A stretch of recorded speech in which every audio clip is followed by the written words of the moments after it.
আল্লাহ তাআলা জানিয়ে দিলেন, ইযা জাআ নাসরুল্লাহি ওয়াল ফাত ওয়া রাআইতান নাসা ইয়াদখুলুনা ফি দীনিল্লাহি আফওয়াজা।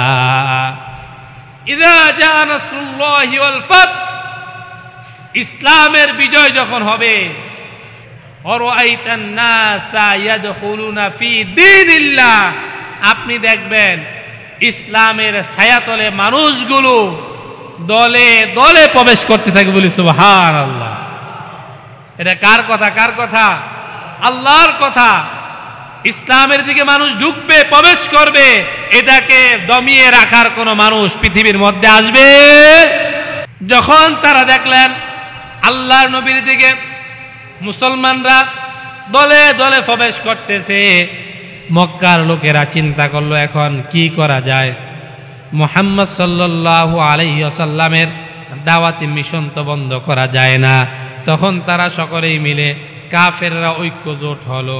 ঐক্যজোটের মধ্যে এই কথা যে এখন থেকে মুহাম্মদ সাল্লাল্লাহু আলাইহি ওয়াসাল্লামের সাথে কোনো কথা বলা যাবে না, তার অনুসারীদের সাথে কোনো কথা বলা যাবে না। তাদেরকে একটা পাহাড়ের গুহার মধ্যে আবদ্ধ করে দেওয়া হবে, তাদেরকে কোনো খাবার দাবার দেওয়া হবে না, তাদেরকে কোনো পানীয় দেওয়া হবে না, তাদেরকে আমরা বয়কট করলাম।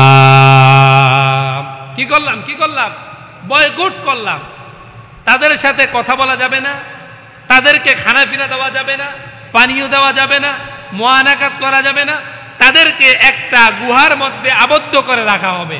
এখানে খানা ঢুকানো হবে না, বের করাও হবে না। এর মানে হচ্ছে ওই সময় তো এই 14 শিখের জেল ছিল না।